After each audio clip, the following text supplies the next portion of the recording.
আচ্ছা এই শাড়িটা বলো তো কি শাড়ি? কেউ দেখে গেস করতে পারবে এটা কি শাড়ি?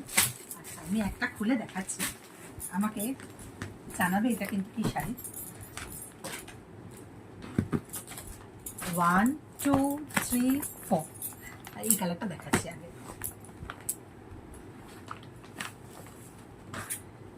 এই যে শাড়িটা দেখে বলো বলো তো কি শাড়ি এটা? ঠিক আছে আমি বলে দিচ্ছি, এটা হচ্ছে ইকট সিল্ক। ঠিক আছে,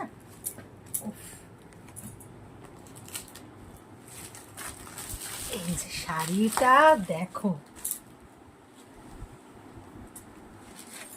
শাড়িটা দেখো,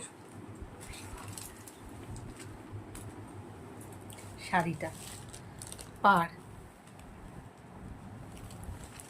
আর এটা হচ্ছে শাড়ির অল ওভার বডিটা।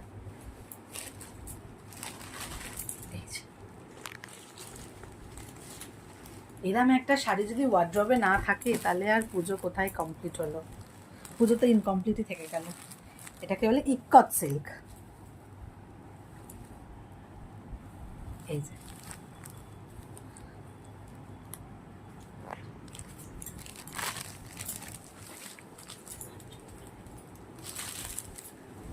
মানে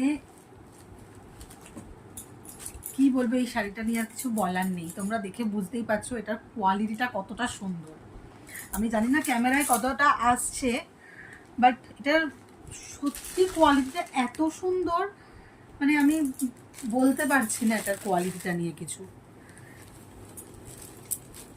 যাই হোক, এটা যে পরবে অসাধারণ লাগবে। মানুষ তো পরেছে, জাল কাতান পরেছো তোমরা, নানা ধরনের সিল্ক পরেছো, বাট ইকট সিল্ক এটা অন্যরকম। মানে এটা যেমন ট্র্যাডিশনাল তেমনি ইয়ং থেকে আরম্ভ করে আমার মা কাকিমারাও পরতে পারবে এই শাড়িটা, কারণ তাদেরও ভালো লাগবে। আমরা জাল কাতান পরেছি, মিনাকারি পরেছি, জাল বেনারসি পরেছি, টিস্যু বেনারসি, এটা একটু অন্য ধরনেরই ট্র্যাডিশনাল ইকট সিল্ক। উফ, জাস্ট ওয়াও এই শাড়িটা, কোনো কথা হবে না। আর সব থেকে ভালো লাগছে লালের সাথে মেরুন ইস প্লাস এই কালো পাড়ের বর্ডার, তার সাথে আবার এই কালো পাড়ের বর্ডারের মধ্যেও আবার সুতোর কাজ করা আছে লাল, আবার মিনাকারির কাজ আছে, অ্যাকচুয়াল মিনাকারির কাজ আছে এগুলো।